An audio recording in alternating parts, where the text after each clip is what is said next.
Hi, everybody. Um, Welcome. This is going to be my last service here at the Cosmic Center. I'm going to be moving to Peru. I feel guided in my heart and my soul to go there right now at this time. That's just what's right for me. And I feel that it's always important to trust your own inner guidance. Whatever the light that comes through you is telling you to do, you have to do that without question at times. Sometimes that's a difficult thing, but you just have to trust and walk forward. And so I want to share a story about something that's going on in my life because it's real. I'm not making it up. It's an honest story and how I'm going about dealing with it. And I think that everybody has a little bit of something like this happening to them, and it helps to talk about it, not just to push it under the rug. And so I've worked at Home Depot for a long time, and I'm not going to mention any names. And I love my job there. But there's this one young man there, and I was working in the Christmas tree tent, and I was selling Christmas trees. And I love to sell the Christmas trees because everybody's so happy, everybody's so joyful, everybody's so jubilant. It's about Christmas. It's about sharing. It's about giving. It's about the spirit of Christmas. It's a really happy time of year. And this one young man walks up to me, and he introduces himself, and he says, "Hi, this is my name." And then he shakes my hand and he says, "And I'm a demon." And I say, "Oh, well, that's funny. My name's Eric and I'm an angel." And so, we go our separate ways. And so this kid still works at this store, and he goes around and he tries to tell every single person at the store that he's a demon. He tries to say it in some way to everybody. He tries to point out whenever anybody's bleeding. And the whole store has kind of joined together and tried to minister to this kid, tried to help this kid, tried to get this kid to understand that there is a light, tried to get this kid to understand that there's a better way of doing things, tried to get this kid on the right track. And all of us have to come to terms at the end of the day and say, we understand that there is a God. We understand that there is a light, and we understand that that force is much more powerful than whatever this young boy is trying to do. And so we just all stand there in our light. We stand there in our peace. We stand there in our hope. We stand there in our power. And we say, whatever you think you are, how confused you are, how disconnected you are from whoever you are, it doesn't really matter to us. You can believe whatever you want, but we're all here. We're all strong. And this world's going to move forward in a positive direction, regardless of what you think you are. And it'd be good if you think you are something better. It'd be good if you thought you were the next Gandhi. It'd be good if you thought you were the next person who's going to create a great infrastructure. It'd be good if you thought you were somebody who could do something great for the world. That would be really cool. The fact that you believe that you're something different than that, that's sad. That saddens us. But no one here is scared. No one here is scared of that. There's no reason to ever be afraid of that. And so we all just stand there and we look at him and we say, we hope you can get your act together. Don't do drugs. Don't drink alcohol too much. Do whatever you need to do, but stop believing that way. And so as we stand there and as we say that to him, we see him change a little bit. We see him anger a little bit, but the world is shifting. The world is moving, and it's moving toward a more peaceful future, a more bright tomorrow. And those that try to gain on to the powers of past to manipulate them for their own construction can't do that anymore. They're losing their power. They're losing their grip. They're losing their hold. And so they feel the need to go around and say to every single person that they are somehow different in a negative way. And they say that because they can't understand why they're losing their grip, why the light is overcoming them. But that is the age we're in. That's what's happening on this earth at this time. And so the light is coming in, the light is pouring in through the people, light is pouring in through everybody. And those that try to manipulate different forms of energy in the past can't do it anymore. And so as you see the future progressing forward, as you see it moving into a more bright and beautiful tomorrow, you understand that some of the people are going to throw little temper tantrums because they don't have that grip, they don't have that power, they don't have any ability to manipulate anymore, and they like to manipulate. Manipulation is their tool, their tactic, it's what they do. But as they can't manipulate, as they can't control, they have to shift into a more bright way of viewing the world. So that's my story for today. I wish that young man the best. I'm what they call a channel. I'm a trance channel. When the angels, they come through me, they deliver a message, and I drop into a different altered state where I can't remember. They speak, and I come back. It's an interesting process. I don't fully understand how it works, but it's not important that I understand everything that happens. So here we go.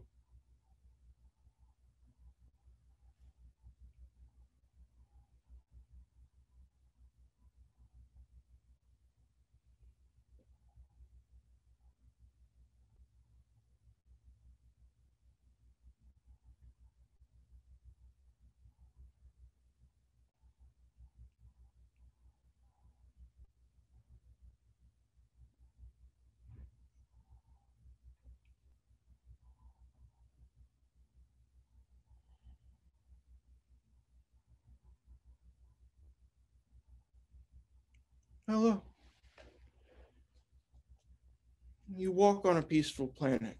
You walk with a peaceful species. You walk with a peaceful soul.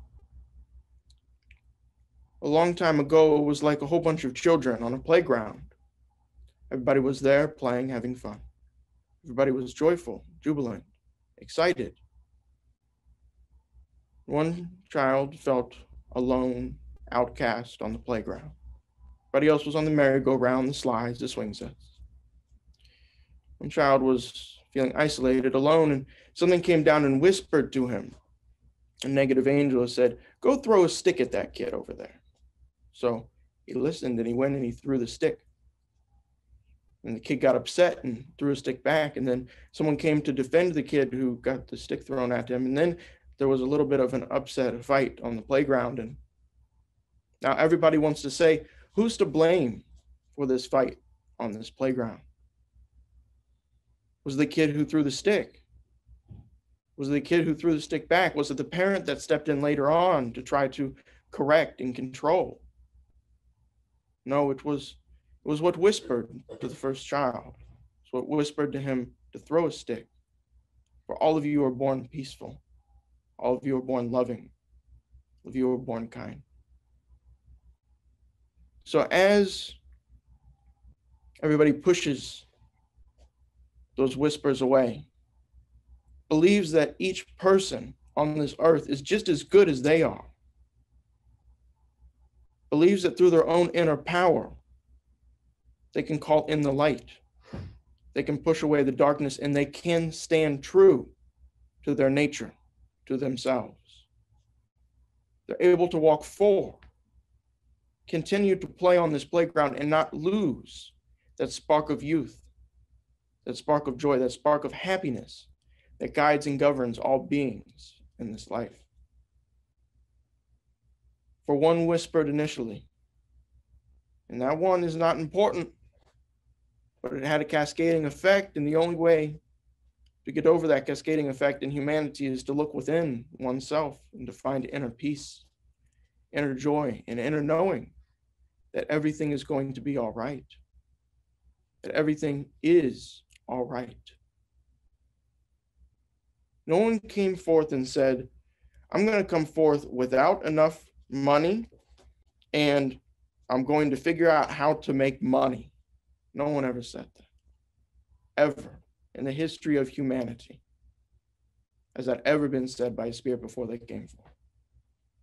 What has been said many times is, I'm going to come forth into a family that's not very peaceful, that doesn't really know love, and I'm going to know love. I'm going to know joy. I'm going to know happiness. I'm going to find that inner peace regardless of what anybody says to me, anybody does to me. Because I know that on this journey, there is a way, there is a joy, there is a light that can take me to any mountain I wish to travel up, that can take me anywhere on this earth, that can keep me on that playground and keep me playing and keep me happy, no matter what anybody else says to me. For there are many misconceptions on this earth. One is that of competition. The competition does not come from within the soul of the human being. No two human beings need to compete about anything, for there is always energetically enough in the universe for everybody. But when one feels competition so strongly because they've listened to these whispers, they've listened to these negative vibrations, they've listened to something that says that if I have more, you have less, then they try to project that competition on somebody else. And if that somebody else listens to their illogical thinking, that is that there should be some sort of competition, then they give into that and they start to compete too, and all wind up with less. But the one that has everything they need, not the most, but everything they want to play happily on the playground, is the one that can sit there and say, it doesn't matter what everybody else has. That person might have a mansion. That person might have a nice car. That person might have a lake house. But really, all I need is to be able to sit here on the seesaw, have somebody sit on the other side of the seesaw, have the seesaw go up and down, and feel happy inside about that. That's all I ever needed. Why did I listen to everybody else who tried to tell me that I needed fast cars, lots of money, really expensive food to get to my happy place? When my happy place was sitting there with somebody who was cool on that seesaw and understanding that that is how the world works. I went up, they went down. They went down, I went up. I went up, they went down. It was a flow. That was how it always was. That was how it was always designed to be. So we look out at humanity and we don't see a broken species, a fallen planet, a really messed up, convoluted conjunction of people trying to figure it out. We see people who remember who they are and people who have forgotten. And the light is coming onto this earth. It cannot be stopped. And those who have forgotten will remember.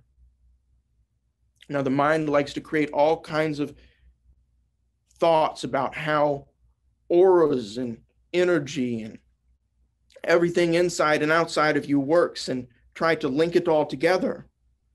But the space-time continuum, the lineage through which you have traveled, light years of life, is very hard, very difficult to perceive. It is not impossible. It has been done, but it's very difficult to perceive within a human encasement's brain. And so what just needs to be understood is that light is coming. And what makes you feel good, your joy, and where you are headed with that. We have a story we'd like to share. We like this story a lot. We told Eric, the one that we channel through, he's just a vessel. We're different than him. We told him because he did something good, we say, go online and purchase the domain name GabrielTheArchangel.com. It's a good domain name. It was available. So he went online and he purchased GabrielTheArchangel.com. He purchased a few other ones also.